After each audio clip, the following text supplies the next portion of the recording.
Энэ удаагийн томилтой сэрлээ нэвтрүүлгийг Увс аймгаас бэлтгэн хүргэж байна. Увс аймагт хүнсний ногоо тариалах хүмүүс олон болжээ. Аймгийн төвөр урсах гашууны голыг бараадаж хагалсан талбай жил бүр нэмэгдэж байна. Ногоочд олон төрлийн ногоо тарихаас гадна үр үйлдвэрлэлээрээ улсад тэргүүлдэг юм байна.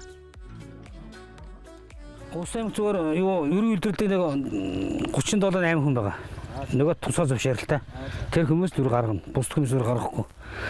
Тэгэд бус улан дандаа зөөр хүнсний ногоо тарих хүмүүс зөндөө анлан байна. Тэгэхээр бид нар нөгөө юутай энэ үр үйлдвэрлэгчдийн нөгөө Монгол ногоо хөдөлгөөнтэй хамрагдаад одоо бид нар тэднэрт юураа нийлүүлж байна. Одоо бол их амар болсон. Дээр бид нар чинь барьж авал нэг шуудаа мундар ганцгалж аваад тэгэл ходрын үйл борлуулах үйл там үздэг байлаа шүү дээ. Одоо тийм байхгүй. Нэг зохион байгуулалт болчихсон. Энэ Монгол ногоо хөдөлгөөр бидэд маш их дэмжлэг болж байгаа шүү дээ. Одоо Улаангом сумын ногоочд бол маш идэвхтэй бас их одоо юу гэдэг залхуу биш улсууд байдаг, маш хөдөлмөрч улсууд байдаг. Тийм учраас энэ хүнсний ногоогоо тариад ер нь босод аймагуудыг бодвол Улаангомын хүн амын хүнсний хэрэгцээнд хүнсний ногоо чухал үүрэг гүйцэтгэдэг болчихсон. Хүнсний ногоо өдөр тутмын амьдрал хэрэгэлдэг болчихсон. Тэгээд авсан ургацсан зах зээл шууд зарагддаг. Орлого нь өдөртөө орж идэг учраас энэ далийн хүнсний ногоо тариалах талын бизнес Улаангомд босод төсөл хэрэгжиж байгаа аймагуудыг бодвол илүү байгаа. Бацаар ууг нь хөгжимчин мэрэгчлээ. Гэхдээ одоо тэрээр ногоо тарж ургуулахыг илүүд үзэх болжээ. Тэрээр аймагт анх удаа гүзээлцгэн тарж ургуулсан хүн. Увс аймагт шинэ брэнд бий болгож байгаа хүн гэж нутгийнх нь үнэлэх юм лээ. Энийг бол би зөвөр нөгөө гадаа энэ хэрээр урах нь гэж үзэж тарж байгаа үзэж байгаа. Тэгээ гадаа бол бас сайхан ургаж ин тэгтэй. Хөлөм тарьсаас арай жоохон багцар жимслээд байгаа. Ямар сорт юм бэ? Паламенгогоос сорт. Одоо би энийг 8 жилээр тарьж байна. Тэгээ 8 жил тарьж байна. Хүмүүс манай ангийнхан бүгд мэддэг бол бүр хотоос гэсэн хүмүүс захиалгаар авахулдаг шүү дээ. Онгоцоор авахулчихдаг байхгүй юу? Бацуур шиг ийм хүмүүсийн хөдөлмөрийг дэмжих зорилгоор хүнсүдэ аж ахуйн хөнгө үйлдвэрийн яамнаас өрхийн тариаланч хөтөлбөрийг эхлүүлсэн. Сүүлийн 2 жилийн хугацаанд хүнсний ногооны тариалт манай улсад нэмэгдэж нийтдээ 10,000 орчим га талбайд тариалт хийж байна.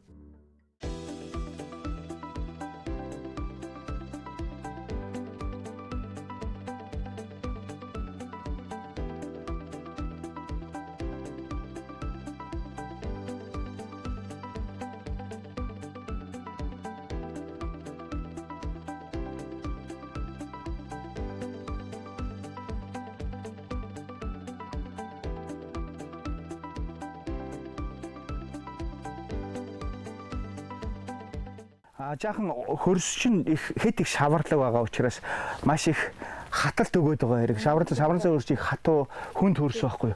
Тийм учраас хөрсөө сайн сэрүүлж байхгүй болохгүй. Одоо услсныхаа дараа маргааш нөгөөдөр нь жаахан одоо ус нь багасаад ирэх үед нь сайхан гапуудаа сайн сэрүүлээд өгöd байгаа. Тэгэхгүй л үндсэн сайн хөгжихгүй.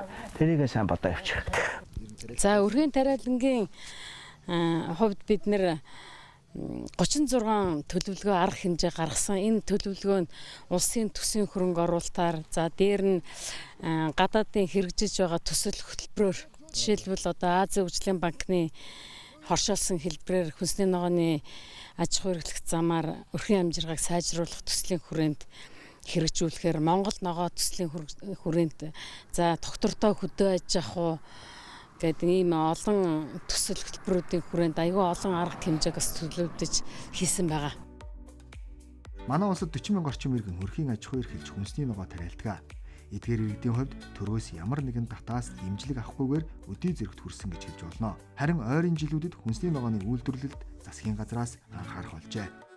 Өргөөр тариалалтаа хийж өөрсдийн хэрэгцээг хангая гэсэн юм уриалгыг гаргаж одоо аймаг орнуудтай бол хамтарч ажиллаж байгаа. Сонгон саримсны тариалтыг бол урд жилүүтэй харьцуулахад тодорхой хэмжээнд одоо ахиу тариалсан.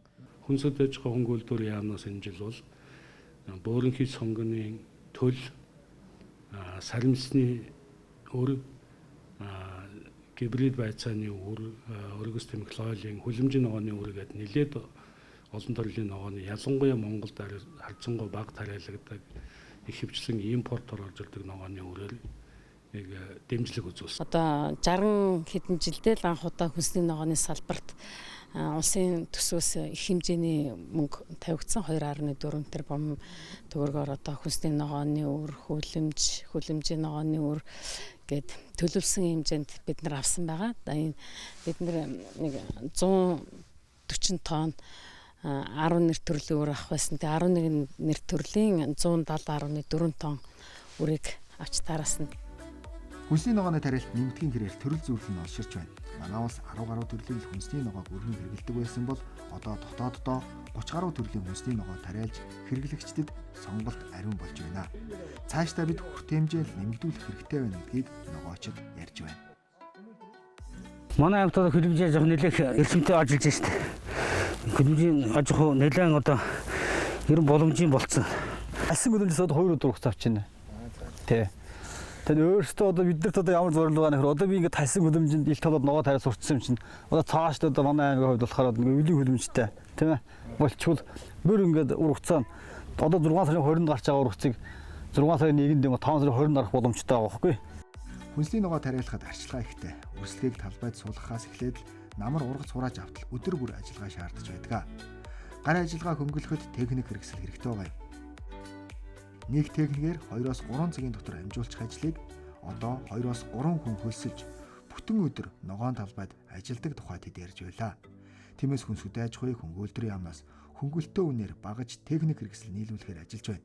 Үүнээс гадна ногоочдын хувьд хурааж авсан ургацаа хадгалах байр савны асуудал хамгийн чухал байдаг. Намар эрт хүнсний ногооны үн хямдарч ихэнх ногоочид ногоогоо борлуулдаг. Харин өвлийн саруудад импортын ногоо манай улсад орж ирдэг.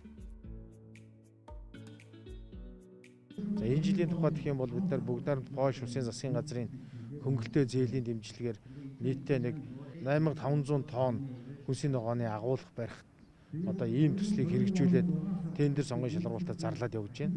За энэ агуулгыг одоо бид нар барьж байгуулснаар одоо цаашдаа бол хүнсний ногооны хангамжийг бүрдүүлэхэд чухал нөлөө үзүүлнэ гэж ингэж харж байгаа. Одоо 8 байршилд мянган тонны механикжуулсан гэхээр одоо нөө автомат горимтой хим өөр автоматаар тохируулж нь одоо чиг гэдэг одоо бүх юмыг автомат горим дээр нь тааруулах тийм арга хэмжээнүүд явагдана. Дээр нь одоо баг дунд оврын одоо ийж бүрдэл төмс хүнсний ногооны ийж бүрдлүүд ирээд бас мэдээж засгийн газрын эсвэл хүнс хөдөөжин сайдын хүрээнд одоо олгох нөхцөлтэйгээр мэдээж ногоочдод олгох учраас одоо урдчилгаа бага урт одоо 3-5 жилийн ч юм уу лизингээр олгогдох байх одоо харах техникүүд буугаад эхэлсэн одоо шийдвэрүүд тэгэд мэдээж дагаад гарна.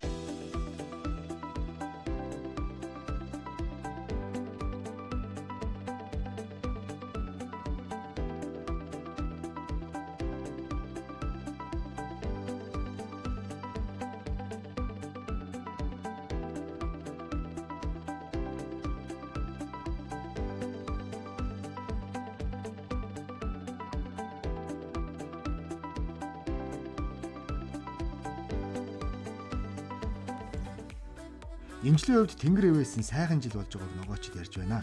Хуруур ойлбог ургацаж ариун байна. Хүнсний ногоо үргэх чинь би 880 кг тий гэрээ хийсэн баг. Тэр чинь амар юу шүү дээ. Одоо энэ чинь 50 сот газар ингээд тарьсан баг. Энэ чинь маш их хөдөлмөр урна шүү дээ. Одоо ковид чинь бас нэг усгаатай ажиллавал бас бидэд боломж байсан байна гэдгийг бас харуулж байгаа юм шиг байна. Тий өөрөөсөө юм гэдэг. Ийм л боломжийг бас харуулж яана л гэж харагдаж байна л да.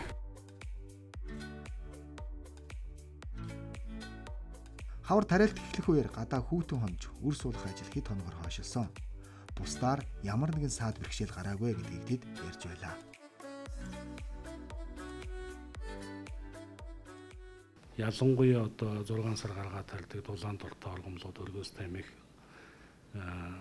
холоо, тарус, амтад тухай гээд за мөн одоо үрслэгээр дамжуулан тариалагддаг лойл, байцаа эдгээр дээр бол одоо ерөнхийдөө өсөлт хөгжилт энэ үе шатуулныг 10 хоногор хоцолж явагдаж байна. Цаашдаа 7-8 сард ингээд байдал сайжаад сайхнаар гараад улаараад ирэх юм бол энэ ургалтын явц бол цаг хугацаагаа нөхөд авч болоо гэж бодож байна. Налгаар сайхан намруулж урах зарим байх болтугай гэсэн эрүүлөөр энэ удаагийн нэвтрүүлгийг өндөрлүүлж байна.